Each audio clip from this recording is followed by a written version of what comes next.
Frères et sœurs, bonjour.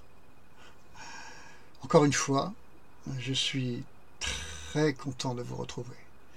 Soyez bénis de tout cœur. Je vous le dis dans le nom de Jésus-Christ et par la puissance du Saint-Esprit. Aujourd'hui, pour cette vidéo numéro 68, j'aimerais vous entretenir sur un sujet qui me semble important, parce que je crois qu'il relève d'une déviance dans la pratique que l'on a à propos de ce sujet dans l'Église du Seigneur, et en particulier dans l'Église évangélique en général, et de plus en plus même, je crois. Alors, je veux parler du sujet de la datation du retour de Jésus-Christ, et vous faire un petit historique de ce sujet et une approche aussi biblique. Alors, vous savez que dans l'Évangile de Matthieu, au chapitre 24, Jésus a un entretien substantiel avec ses disciples sur ce sujet de son retour et de la fin des temps. Au verset 1, d'ailleurs, vous pouvez ouvrir vos Bibles sur Matthieu chapitre 24, comme beaucoup de croyants, de toute confession, les disciples se montrent attachés au bâtiment du culte. Au verset 2, Jésus leur annonce pourtant leur disparition, la disparition de ce temple, et son propos contient un sens prophétique pour d'autres époques, je pense, comme celle dans laquelle nous nous trouvons maintenant et qui va venir de plus en plus, me semble-t-il. Donc, quand Jésus parle de disparition des lieux de culte, ça risque d'être justement un repère prophétique de son retour.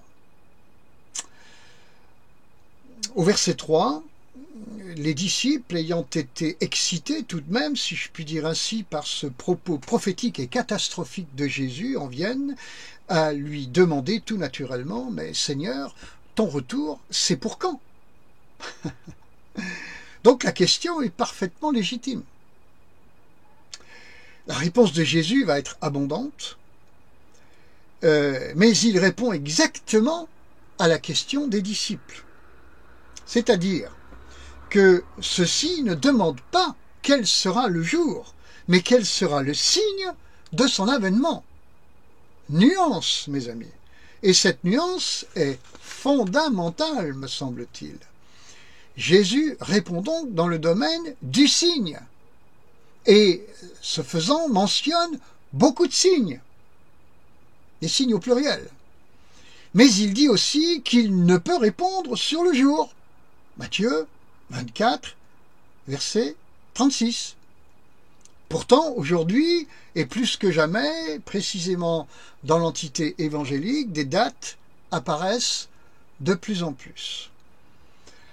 Il faut aussi quand même mentionner la première épître de Pierre au chapitre 1 et au verset 11, où Pierre nous signale que les prophètes de l'Ancienne Alliance ont fait de leur côté de nombreuses investigations pour tenter de savoir quand viendrait le Messie qui était attendu par Israël. Cela concernait bien sûr sa première venue d'il y a un peu plus de 2000 ans et qui nous est rapporté dans les évangiles, donc bien sûr. Il n'est donc pas foncièrement inapproprié de tenter de réfléchir sur l'époque de sa seconde venue. Il faut toutefois le faire dans le respect de la parole de Dieu qui, je vous le fais observer, là, distingue le domaine du signe de celui du jour. Ce n'est pas le même domaine. Alors, ceci étant dit et précisé, l'histoire de la datation du retour de Jésus-Christ est conséquente. Pour en faire une esquisse rapide pour votre petite culture, si je peux me permettre, il faut d'abord s'intéresser à une église issue de la réforme du XVIe siècle, comme d'autres, j'ai nommé les Adventistes du 7e jour. Son fondateur, William Miller, a une première fois donné la date du retour de Jésus-Christ, 1843 pour le retour de Jésus-Christ et 1844 pour l'établissement du millénium. échec.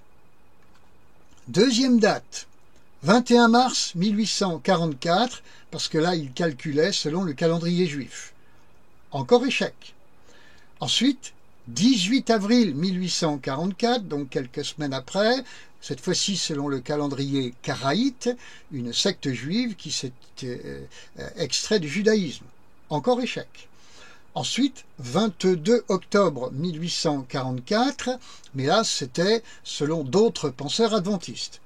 Encore échec. Ensuite, 1870, 1873, 1874 au printemps, 1874 toujours, cette fois-ci à l'automne. Que des échecs. 14 février 1875, puis 5 et 6 avril de la même année 1875, puis 1878 pour l'enlèvement des saints, puis 1881, là ils étaient complètement essoufflés, ils ont arrêté. C'était la dernière date. Il était temps. Ceci étant dit, ils furent imités par un autre mouvement, sorti d'ailleurs de chez eux, les étudiants de la Bible, qui plus tard devinrent les témoins de Jéhovah. Leur leader désignait 1874, eux aussi, pour le retour invisible de Jésus-Christ. C'est facile, comme ça. Retour invisible, on ne prend pas de risque. Et puis 1914. Mais au lieu de voir Jésus revenir en 1914, vous savez ce qui est survenu, le début de la Première Guerre mondiale. Presque un lapsus révélateur, qui révèle rien du tout. Enfin, avec les témoins de Jéhovah, 1975, pour Armageddon, la fameuse bataille finale en Israël, puis le retour de Jésus-Christ.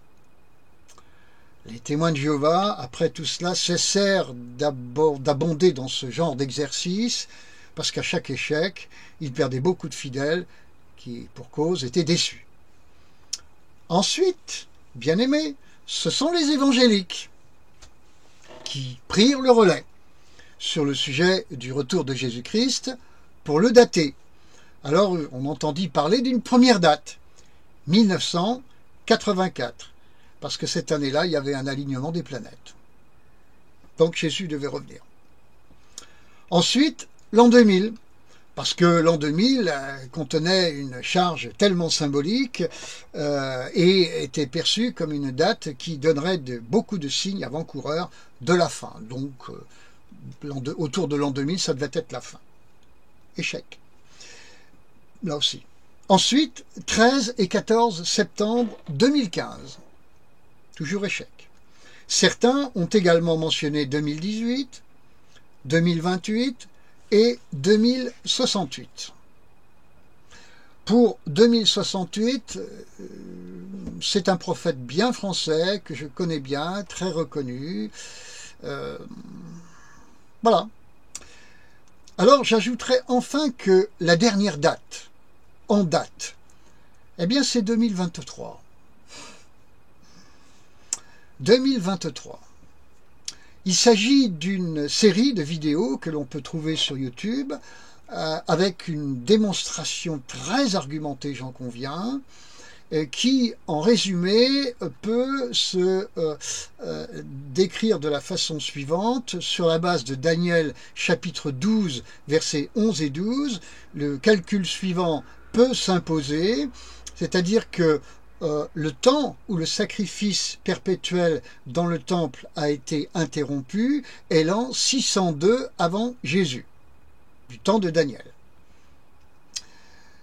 L'an 602 avant Jésus plus 1290 jours qui prophétiquement sont considérés comme 1290 ans nous fait arriver en 688 de notre ère.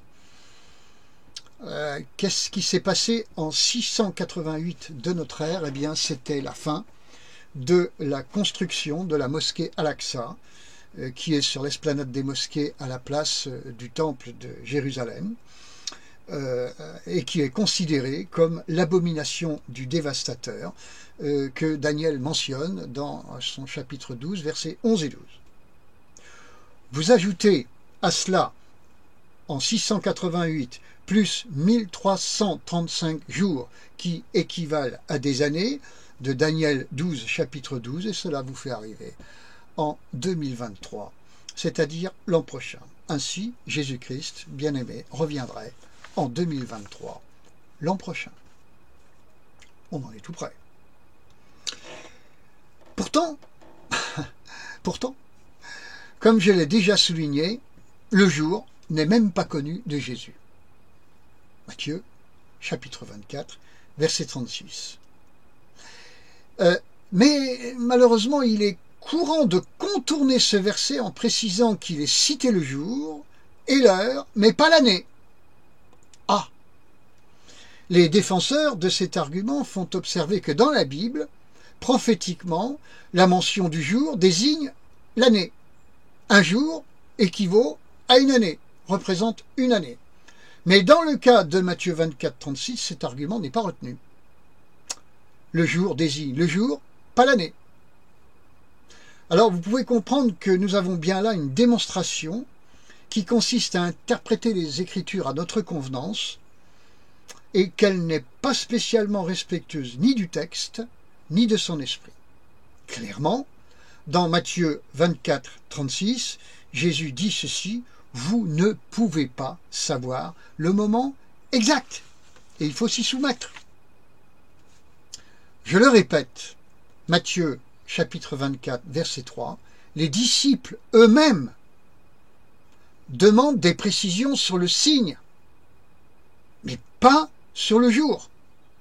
Ils demandent des précisions sur le signe de son avènement et sur la fin du monde, c'est-à-dire sur l'achèvement du temps, de l'âge, ou si vous le voulez, comme le dit Jésus, du siècle présent. Mais non sur le jour. Jésus se montre d'ailleurs très riche en précisions sur le signe, et au contraire très peu disert sur le jour. Conclusion, pourquoi donc nous, les enfants de Dieu, nous sommes très disert sur le jour autant que sur les signes?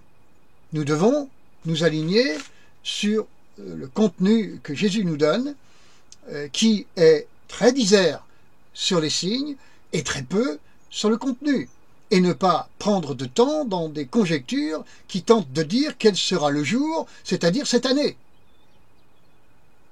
Ce qui compte vraiment, frères et sœurs, n'est pas de savoir à quel moment précis Jésus reviendra. Ce serait une satisfaction pour notre curiosité, bien humaine, bien charnelle. Ce qui compte vraiment, c'est Matthieu 24, verset 44, être prêt. Est-ce que nous sommes prêts? Être prêt, qu'est-ce que ça signifie? Eh bien, ça signifie être rempli, je crois, de l'Esprit de Dieu, Éphésiens 5, 18, de la parole de Dieu, Colossiens 3, 16, et de la pensée de Christ, Philippiens 2, 5. En un mot, ça signifie aimer le Seigneur de tout son cœur. C'est bien joli de parler d'aimer le Seigneur de tout son cœur, mais quel est le contenu que nous voudrions bien mettre dans cette expression d'aimer le Seigneur de tout son cœur? Eh bien, je vous l'ai dit, c'est être rempli de l'Esprit de Dieu, être rempli de la parole de Dieu et être rempli de la pensée de Christ. Ça se demande dans la prière de la foi, et ça se reçoit par la foi aussi. C'est une culture, ça se vit tous les jours. On grandit dans ces trois piliers.